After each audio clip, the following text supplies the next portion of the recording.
you wanted the best, you've got the best podcast. The hottest podcast in the world. The Chris Voss Show, the preeminent podcast with guests so smart you may experience serious brain bleed. The CEOs, authors, thought leaders, visionaries, and motivators. Get ready. Strap yourself in. Keep your hands, arms, and legs inside the vehicle at all times, because you're about to go on a monster education roller coaster with your brain. Now, here's your host, Chris Voss. I'm host Voss here from thechrisvossshow.com. Ladies and gentlemen, there are only things that makes official. Welcome to the big show. As always, for 16 years and 3,000 episodes, we've been bringing you the oldest living podcast to exist in the world that still, this is the caveat, that still publishes daily. And we're pretty excited to be one of a handful of the oldest podcasts left. So be sure to support the show. Go to goodreads.com/Chris Voss, LinkedIn.com/Chris Voss, Chris Voss1 on the TikTok, and all those crazy places on the internet. Opinions expressed by guests on the podcast are solely their own and do not necessarily reflect the opinions of the host or the Chris Voss Show. Some guests of the show may be advertising on the podcast, but it is not an endorsement or review of any kind. Today, we've got an amazing young man we're talking to on the show. We're going to be talking about his insights and his experience and some of the data you'll want to know for your life, and we'll get into it with him. He is the author of the book Battle for Truth. Or I'm sorry, let me recut that. Battle for the Truth. Creation versus Evolution, the second edition he has out. Dr. H.G. Chiou joins us on the show. We're going to be talking to him. He is a retired engineer and an elder in the evangelical Formosan Christian Church in Phoenix, a writer of 4 books in Chinese about science and Christianity. He earned his PhD in material science and engineering from Northwest University. Before, he worked as a research scientist at Monsanto Company in Missouri and Motorola Company in Phoenix. He was a professor at Tatung University in Taipei. As the CTO of WaferWorks Company, Taiwan, he headed the R&D operations. He now lives in Chandler, Arizona with his wife. Welcome to the show, Doc. How are you? Fine. Thank you. Thanks for coming. Give us a .com. Where can we find out more about you on the interwebs, sir?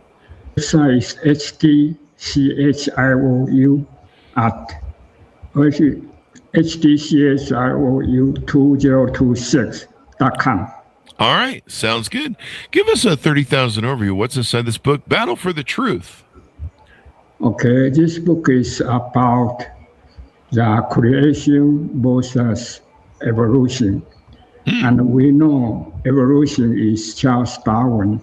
He published a book in 18, Origin of Species with Natural Selection, by Natural Selection. The book is talking about every species came from a previous species. So his original of the species is actually a single cell of life. But if nature cannot produce single cell of life, Darwin's theory is there's no starting point. So you're talking about like the single cell, kind of like the which came first, chicken and egg sort of scenario? Yeah. Like where did the source code come from, maybe? Is that? Yeah, I'm talking about because nature cannot produce any life, simple life. In Darwin's time, because there is a thought in that time is spontaneous generation. That means life can be very easy to produce. So also at that time also cell structure cannot to review very well. So they think life cell is very, very simple. Yeah. So, and Darwin's basis on his Galapagos Islands in South America. So he saw only the small animal like French turtle. They only have this microevolution. He never saw microevolution. So and also in the past, a lot of theory about nature can talk. For example, there's a theory called model soup. And in 1940, Miller and Wiley in University of Chicago has experimented water, also the spark charge. Then they produce 7 amino acids But this experiment never can repeat it. And amino acid is sort of has two types. One is D type, one is L type. But nature only have L type. There is no D type. That in the experiment, people produce half of the D type, half of the L type. So nature cannot produce life at all. And there is more because in 1953, DNA structure was published in Nature, the science book of Nature. So the DNA structure is very, very complex. So every life has its own DNA structure. And DNA structure is, it's a computer code, and more complex computer code.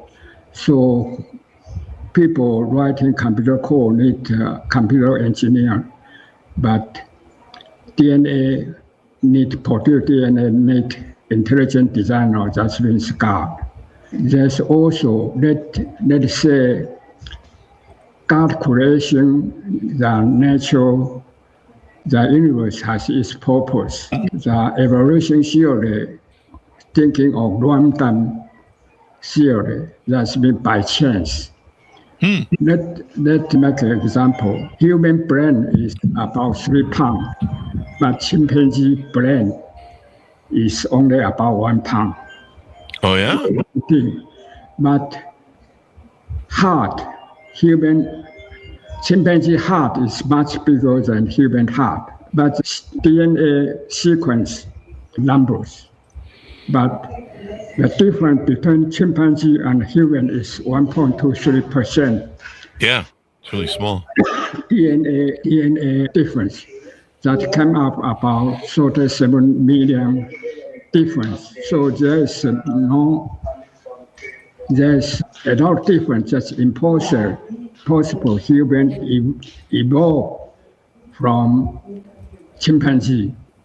Okay, we know God created us in the book of Genesis, chapter 1, talking about He used image and likeness to produce man and human.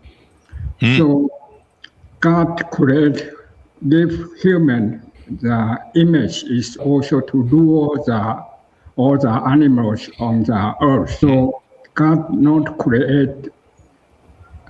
When God created man and human, He didn't say according to the kind. But when God created all the life, including plant and also the animals, is mature plant and mature life, and so according to the kind, according to their kinds. So it is not need evolution, and God produced animal is not for evolution to human. He make us because He want us to rule the animals. Oh, okay. Okay. So yes, another thing is before God gave us image, because if we have God's image and likeness, we have the power to rule the animal. Animal looking at us like God's image, so they feared God. So and they also fear us. That's another side of the story. Oh, there you go. Was this your first book you've ever written? No, I wrote this. This is the 5th book I wrote. Okay. And do you usually write on the same topic, or are they different topic books in different genres? Different topic. I read something like the mystery of time, the mystery of creation. Also, I'm talking from the beginning to the future, from everlasting to everything, the human history. Something. This book, actually, the last book I wrote, a first book I wrote in English, but based on the 5th book I wrote in Chinese. Okay, so because God gave us 2 books. One is the Bible, His special evolution, His word. The other one is nature. And we know scientists study the nature, try to find the truth of the nature. But so I try to connect the two. That means the study, scientific and the theology should be that eventually is talking about the same truth. That's a creation truth. Excuse me. So everybody knows, I think we know that 1925 monkey trial in Dayton, Tennessee, okay, is talking about, they say monkey trial, also scoped monkey trial. That trial is debate between this creation versus evolution. Okay, at that time actually, because the most important finding in this microbiology is actually the DNA structure. The James Watson and Crick, their finding in 1953. Out of DNA is found, DNA is double chain of spiracle structure. It's the basis, the message AGTC, 3 small molecule. So they will describe how protein is formed, how. So every cells has its own DNA. So we cannot suppose that no animal DNA cannot evolve itself to higher animal DNA. Just as I wrote a simple book, the book itself cannot generate another book. It's a more complicated book. So that's another way of saying. And we also can find out from that Darwin evolution tree. His tree is, the bottom of the tree is single cell. Then the tree will grow to all kinds of animals on the tree. But the tree, it's essential. We can see the tree is top heavy, and the bottom is no power to. The tree has no power to grow at all. That's another saying of this way. So actually, each species has its own tree. Then different time they are generated into different variety of that species. Okay, so another theory is, my book also talking, another theory is intelligent design. Intelligent design is started by Voss book published in 1965 by Professor Michael Behe. And he says cell has very complicated mechanism. So his famous illustration is bacteria flagellum. That make bacteria can swim. And that bacteria flagellum, like our model, can very complicated, about close to 40 protein parts. If you miss one part, the bacteria cannot swim. That's why he pointed out there's irreducible complexity. That means every part is irreducible complexity. That is, so what he said is that intelligent design, they don't have several book talking about intelligent design. Is they employ an intelligent designer, but they didn't point out that it's God, because if they say God, then people will say you are not, what I say, you are not science. So that's why intelligent design never point out to God, only point out to intelligent designer. Okay, there's also a point is I would like to point out in Pennsylvania, 2004, the year of 2004, they have a Google Pennsylvania Board of Education demand the high school student taught Bohr theory and intelligent design theory, both half and half. But they asked the family to make a suit against the board of directors. But in there is a very, very good debate between the both parties. And I think it's just can be watched in the novel about this intelligent design on soil. And inside the debate, there's Professor Kenneth Miller. He against the intelligent design. He make a claim, say, bacterial flagellum can be take out many parts and become bacterial type 3 secretion system. But he thinks it's bacterial flagellum is evolved from type 3 secretion system. Okay, but later on, a scientist called Milish, Dr. Milish, he studied bacterial growth process and found out actual bacteria first have flagellum. So he immediately, when he births, he immediately can swim. But when later on, when he want the host to attack, so he has type 3 secretion system to attack the host.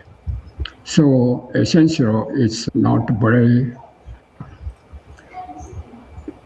It's important for the simple life to evolve into more complex life. That's the nature is saying that. Okay, I can also make another example. Sure. Yeah, go ahead. We know atomic bomb is use the theory of E equal to mc squared. So a small amount of energy can be produced, a small amount of mass can be produced, a large amount of energy. But scientists cannot use energy to produce mass because E equal mc squared is non-reversible. Only that's my book also in the first chapter, we're talking about the creation of the universe.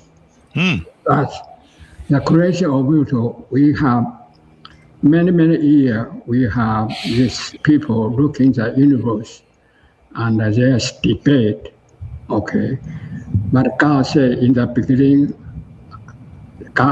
in the Bible says in the beginning, God created the heavens and the earth. But before, people thinking that's natural, that's come out of nature, okay? But we know the theory of Big Bang theory, that is initial is a Big Bang theory, so expanded to the current university. It's about 13.8 billion years ago. But right now, why theoretical proof and also actual measurement of the Big Bang explosion, that residual heat, that's right now, so scientists believe Big Bang exists. That's especially from the heat. Residual heat now called microwave, cosmetic microwave, not microwave, you can test it. So you can test it. So right now we have four scientific points. One is about 3 degree K. That is discovered in about 1964 by 2 built-up scientists, Arnold Penzier and Wilson. So yes, they received the microwave about 3 degree K from everywhere. Now later on, the U.S. has a set search 15 years. They found out that right now it's about 2.7 K, degree K. Degree K means absolute temperature degree K. So later on, there's 2 other findings. One is about 9.2 billion years ago. Just the background radiation temperature is about, I remember, is about 7.2 degree K. And there is another one is 5.2 billion years ago. It's about 1.58 degree K. So the closer to the expansion, the background radiation has higher temperature. Temperature decrease. So it's proof. Just a Big Bang exists. If there's no Big Bang, okay, another select part is from Einstein's general relative theory, because they show the universe is expanding. If there's no expanding, our time will be stand still, okay? Because why the time is only in one direction? That's another thought. Is because starting from Big Bang, that space and the time is generated. Is starting point is there. So space and time keep moving. So the time is moving. You cannot go back to the original time for the. No, that's really interesting. It's really interesting. And it's pretty interesting stuff you put into this book. What do you hope people come away with when they read the book? Because I hope people realize there is God, and God loves us. So now the universe is quite, so he created universe is very, very big, okay? So now people are talking about 30.3 billion light year of, we can measure, actually we cannot measure. So why so big? Because he wants us, originally he wants to enjoy his creation. In my book, I talking about God's purpose of creation is want to live with people who enjoy the people. So that is one of the purpose of this book. Another one is we'll point out the shortage of evolution theory because of Darwin only observed microevolution. Microevolution actually is God given the animal, small animal has the ability to spreading over the earth. Okay, so he gave us the ability because of the ways are different. He changed a manner of the adjustment of his body. This and the most important because God created us with his image. So we will respect people. A lot of the world, we don't think it's because people don't respect other people. He has same image of God as us. So we will not see the other people like animals. They can, so the war, okay. So you will not try to harm the other people, okay? Because he has same image as me. That's God's image. Everyone has God's image. So that is very important. That's why Asians for the Communist Party, the theory is based on actual evolution theory. Okay. So I don't know why. Okay. All right. Been wonderful stuff talking to you about your book and any new books that are coming out on this in the future. I am trying to writing Unveil the Mystery of Time. That's talking about why time is only in one direction. We cannot reverse the time. We cannot see the Back to the Future movie. That is not true. Okay, and why people sometimes feel time like arrow very quickly, sometimes time like very slow. Why is that? And why that's actually there's two kind of time. It's Chronos time and Kairos time. And Kairos time is like our daily time. But the Kairos time is sort of like a spiritual time, okay? And so there's interesting thinking. I'm still working on that. All right, sounds good then. We'll look forward to that. Thank you very much, Doc, for coming on the show. We really appreciate it. Thank you very much. I also appreciate your interview. Thank you. And folks, pick up his book wherever fine books are sold. You can find it there. Battle for the Truth, 2nd edition, Creation versus Evolution. Thanks a million for tuning in. Go to goodreads.com/Chris Voss, LinkedIn.com/Chris Voss, YouTube.com/Chris Voss, all those crazy places on the internet. Be good to each other. Stay safe. We'll see you next. You've been listening to the most amazing, intelligent podcast ever made to improve your brain and your life. Warning, consuming too much of the Chris Voss Show podcast can lead to people thinking you're smarter, younger, and irresistible sexy. Consume in regularly moderated amounts. Consult a doctor for any resulting brain bleed.